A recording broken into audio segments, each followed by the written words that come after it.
3 tahun lalu kakakku menyerangku dan merebut pacarku. Kini, orang tuaku mengundangnya ke pernikahanku tanpa izin. Namaku Amanda, dan aku akan menikah dalam 3 minggu. Semua orang mengira aku adalah calon pengantin paling bahagia di dunia. Tapi tidak ada yang tahu betapa sesaknya dadaku saat mendengar kabar itu, bahwa orang tuaku telah mengundang kakakku, Rani, ke pernikahanku. Tanpa memberitahuku. Tanpa izinku. Padahal mereka tahu apa yang telah dia lakukan padaku 3 tahun lalu. Kakakku, Rani, bukan sekadar mencuri pacarku. Dia menyerangku secara fisik dan emosional. Dia menghancurkan hubungan yang sudah kupupuk selama 4 tahun bersama Daniel, lelaki yang dulu ingin kujadikan suami. Dan sekarang, saat aku akhirnya bahagia bersama Ricky, orang tuaku justru mengundang penghancur masa laluku ke hari paling penting dalam hidupku. 3 tahun lalu. Hari itu aku pulang lebih cepat dari kantor. Aku ingin memberikan kejutan kecil untuk Daniel, pacarku saat itu. Aku membawa 2 tiket konser band favoritnya dan makanan kesukaannya yang kubeli dari restoran mahal. Aku masih ingat betul bagaimana senyumku mengembang saat membuka pintu apartemennya. Tapi senyum itu membeku ketika aku mendengar suara-suara dari kamar tidur. Suara wanita. Suara yang sangat aku kenal. Aku mendekati kamar dan... Tuhan, aku ingin tidak pernah membuka pintu itu. Di sana, di tempat tidurku dan Daniel, Rani dan Daniel sedang bercumbu seperti sepasang kekasih yang mabuk asmara. Aku terdiam. Nafasku tercekat. Tanganku gemetar saat pintu terbuka lebar dan mereka melihatku. Amanda? Seru Daniel, bangkit dengan panik, masih setengah telanjang. Tapi yang membuatku lebih hancur adalah ekspresi Rani. Dia tersenyum sinis dan berkata tanpa malu, "Kamu terlalu polos buat dia, Amanda." Daniel butuh perempuan yang tahu apa yang dia mau. Kata-katanya menusukku seperti pisau tajam. Dan saat aku mencoba mendekatinya, dia mendorongku, hingga aku jatuh membentur meja rias. Dahiku berdarah, tubuhku gemetar, dan hati ini hancur. Kini, 3 tahun kemudian. Aku telah move on. Butuh waktu lama, tapi aku berhasil. Aku bertemu Ricky di tempat kerja baru, dan dia adalah segalanya yang tidak dimiliki Daniel, tulus, penyabar, dan menghormatiku. Kami bertunangan tahun lalu.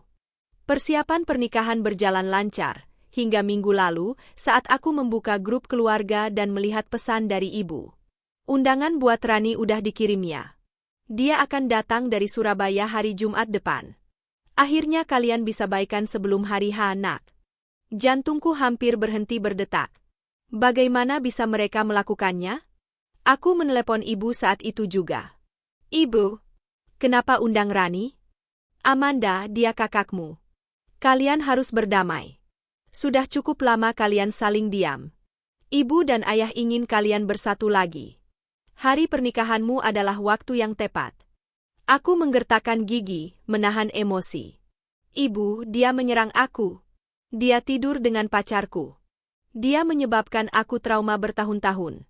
Dan ibu ingin aku memaafkannya begitu saja. Ibu hanya ingin kamu bahagia. Dengan menghadirkan orang yang paling membuatku menderita." Ibu terdiam. Lalu berkata pelan, "Kamu harus belajar memaafkan, nak. Kamu sudah bahagia sekarang, kan?" Aku menutup telepon dengan tangan gemetar. Air mata jatuh tak terbendung. Ibu tidak pernah benar-benar mengerti apa yang Rani lakukan padaku. Malam itu, Ricky menemukanku menangis di balkon. "Amanda, kenapa sayang?" tanyanya, memelukku erat. Aku tak langsung menjawab. Butuh waktu lama hingga akhirnya aku menceritakan semuanya. Tentang Daniel. Tentang Rani. Tentang malam saat dunia runtuh di hadapanku. Ricky tidak berkata banyak. Dia hanya memelukku lebih erat dan berkata, "Kalau kamu tak mau dia datang, aku akan bicara dengan orang tuamu. Pernikahan ini milik kita berdua. Kamu berhak merasa aman dan nyaman." Aku mengangguk, tapi jauh di dalam hati, aku tahu ini lebih dari sekadar kehadiran Rani.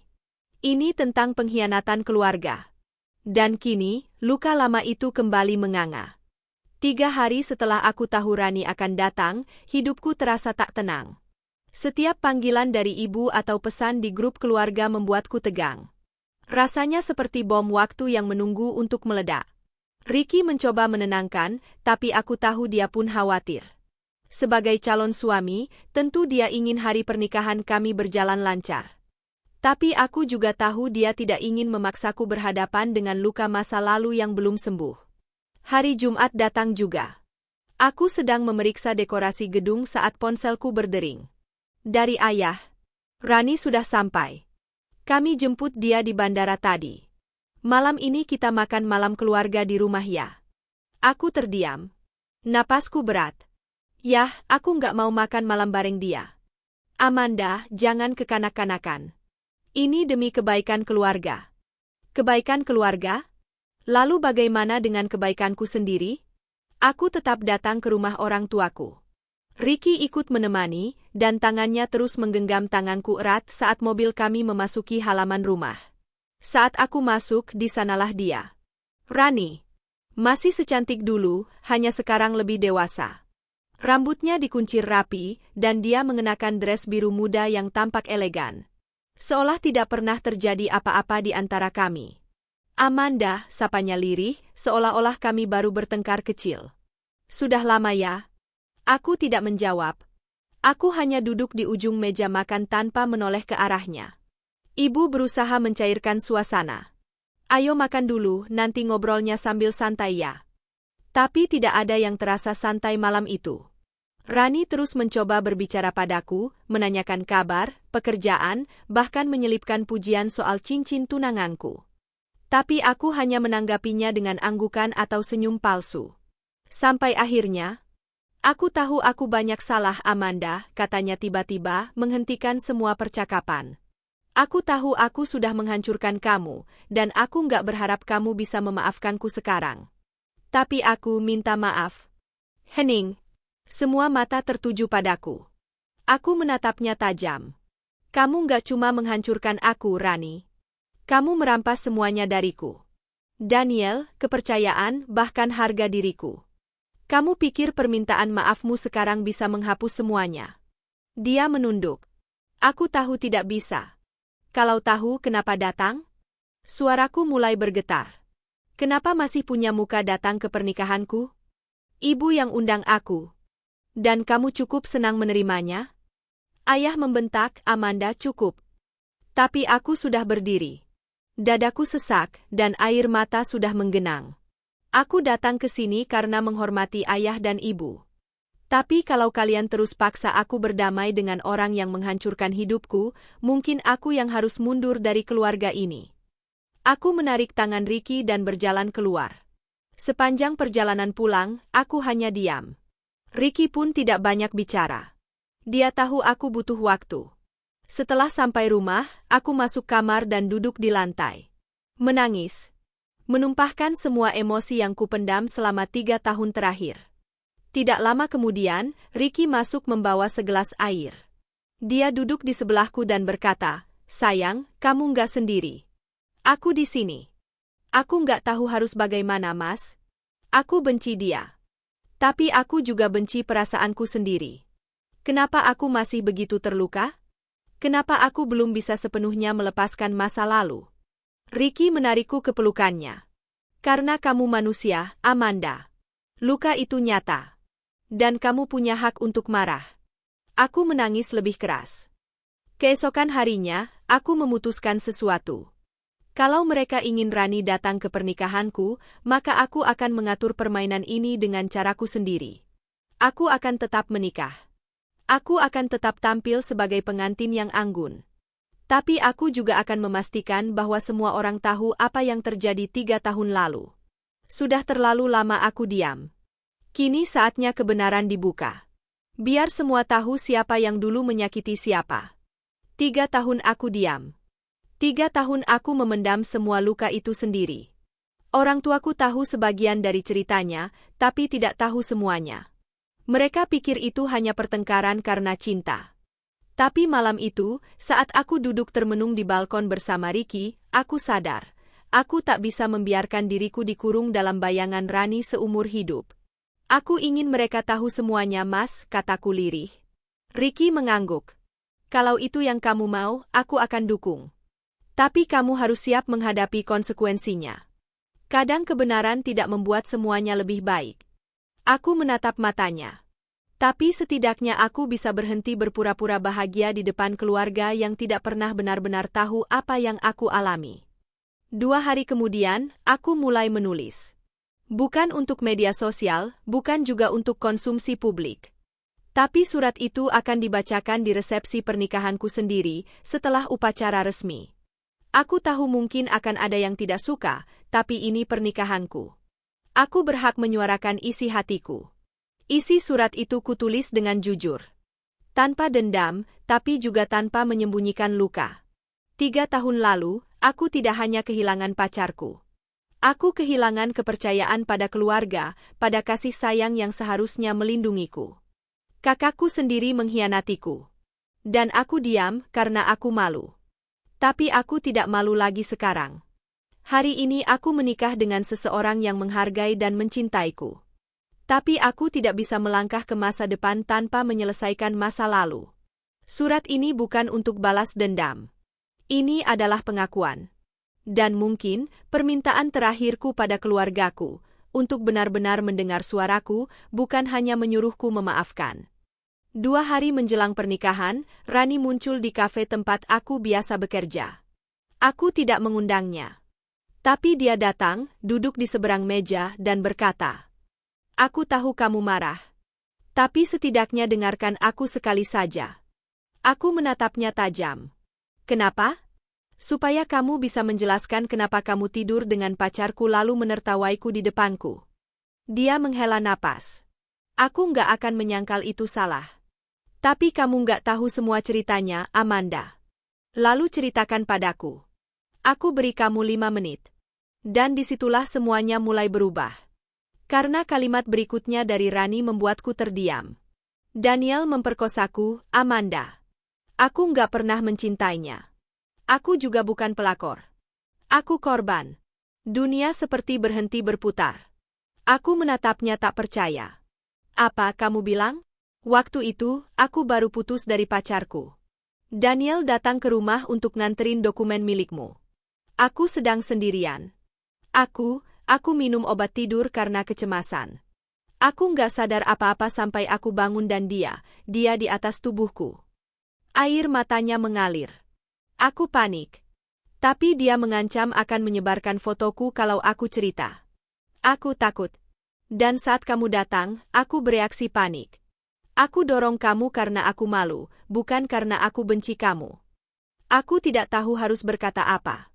Aku duduk, tubuhku gemetar. "Kenapa kamu nggak cerita dari awal?" Aku coba, tapi ibu nggak mau dengar. "Mereka semua pikir aku cemburu sama kamu. Jadi aku simpan semuanya. Lalu kamu pergi. Aku pikir kamu juga benci aku. Jadi aku ikut diam." Hatiku hancur 2 kali. Aku memutuskan untuk bicara dengan orang tuaku keesokan harinya. Malam itu, kami duduk bertiga di ruang keluarga.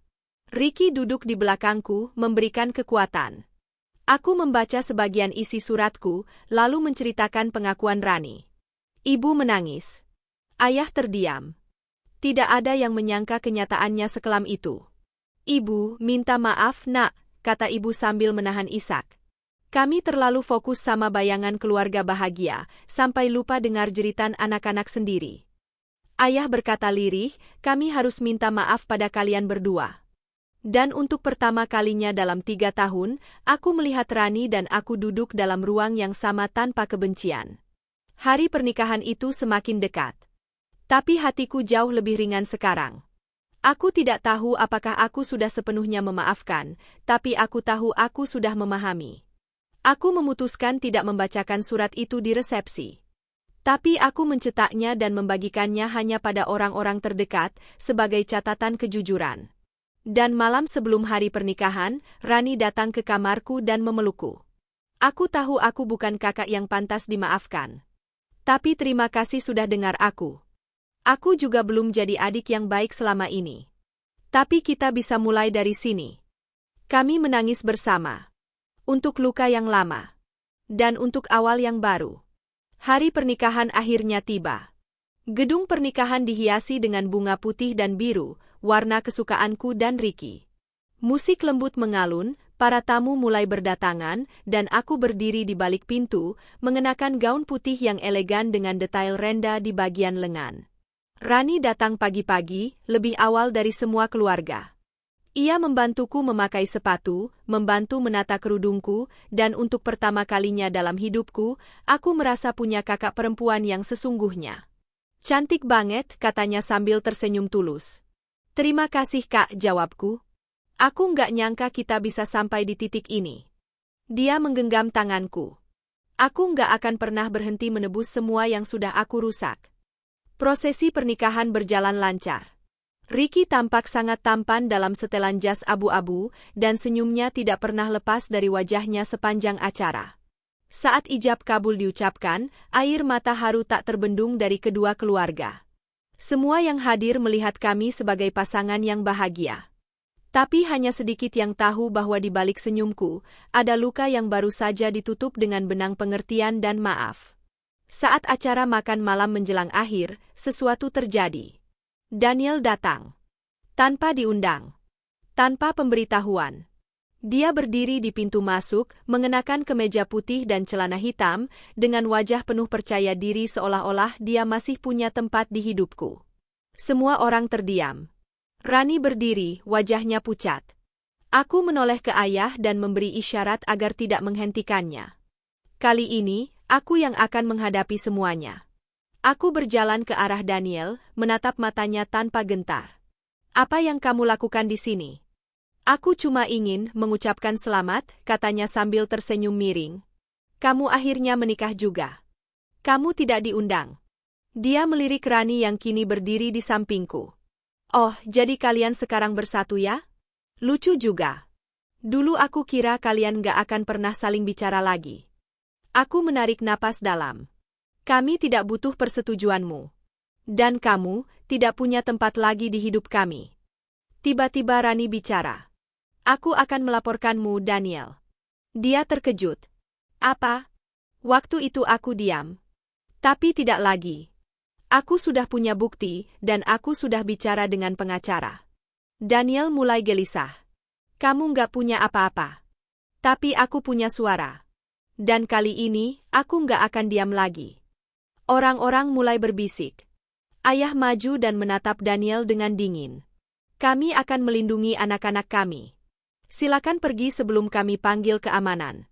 Daniel memandang kami satu persatu, lalu memutar badan dan pergi, untuk selamanya. Malam itu, setelah semua tamu pulang, aku duduk di pelaminan yang mulai sepi, bersama Ricky dan Rani. Aku nggak tahu akan sekuat ini, bisikku. Ricky mencium keningku. Karena kamu memang kuat, Amanda. Rani menggenggam tanganku. Dan aku akan selalu ada untuk kamu sekarang. Aku tahu aku terlambat. Tapi lebih baik terlambat daripada tidak pernah. Aku menatap langit malam yang terbentang di balik jendela gedung, lalu tersenyum. Luka itu tidak sepenuhnya sembuh. Tapi aku sudah tidak sendirian lagi. Dan hari ini, akhirnya aku bisa mengatakan. Aku bahagia. Beberapa bulan kemudian, Rani benar-benar menepati janjinya. Ia mengajukan laporan hukum atas tindakan Daniel, didukung oleh konseling psikologis dan surat medis lama yang masih tersimpan. Prosesnya tidak mudah, tapi suara korban akhirnya didengar. Sementara itu, hubunganku dengan orang tua mulai membaik.